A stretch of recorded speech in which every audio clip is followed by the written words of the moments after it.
ବର୍ତ୍ତମାନ ବଡ଼ ଖବର ପାଣିପାଗକୁ ନେଇ ପୁଣି ଆସୁଛି ବଡ଼ ସୂଚନା। ବଙ୍ଗୋପସାଗରରେ ସୃଷ୍ଟି ହେଲା ଡିପ୍ରେସନ୍।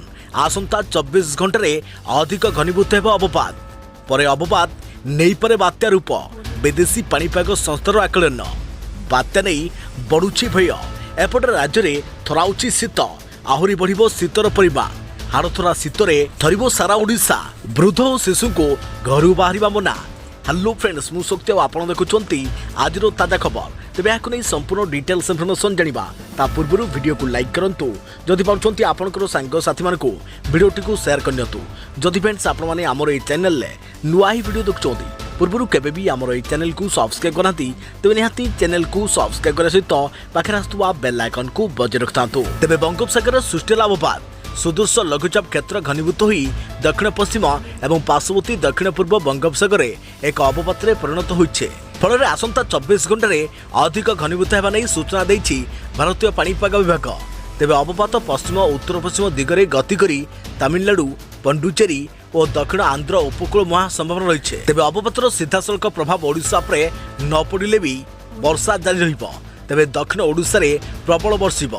दक्षिण ओडिशार जिलार किछि स्थान में मध्यमरू प्रबल वर्षा नहीं सतर्क सूचना जारी कर जाइछि। तेबे आसंता 3 दिन पर्यंत राज्य में जारी रहिबो वर्षार परिमाण।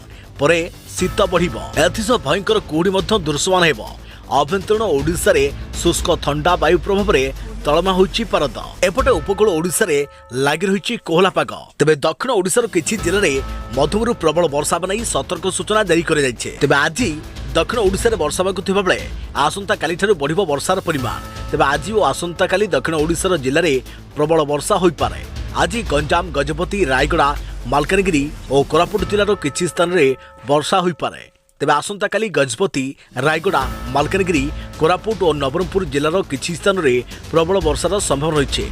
आभ्यंतरीण ओडिशा रे शुष्क ठंडा वायु प्रभाव में तलमा होइछि पारद। रातिर तापमात्रा स्वाभाविक ठारू 2 ରୁ 3 डिग्री सेल्सियस कम रही है। तेज गतकाली राति 4 सहर तापमात्रा 10 डिग्री तले थिबा नै रेकर्ड होइछे। तेज वर्षा पर पुणी राज्य में शीत बढ़िबो। हाड़भंगा शीतरे थरिबो ओडिशा। सेपटे प्रबल भयंकर कुहुड़ी नहीं संभावना रही है। तेज सतर्क सूचना जारी करिछि पाणीपाग विभाग। अन्यपटे राज्यर 12टी स्थान तापमात्रा एवं 15 डिग्री तले रही है। तेज एथिला वर्तमान बड़ खबर पाणीपाग को नहीं। आगको नुआ अपडेट पई आम चैनल सहित जोड़ी रहंतु। तो फ्रेंड्स पुणी देखा आउ एक नुआ वीडियो से पर्यंत मु रहिली जय जगन्नाथ।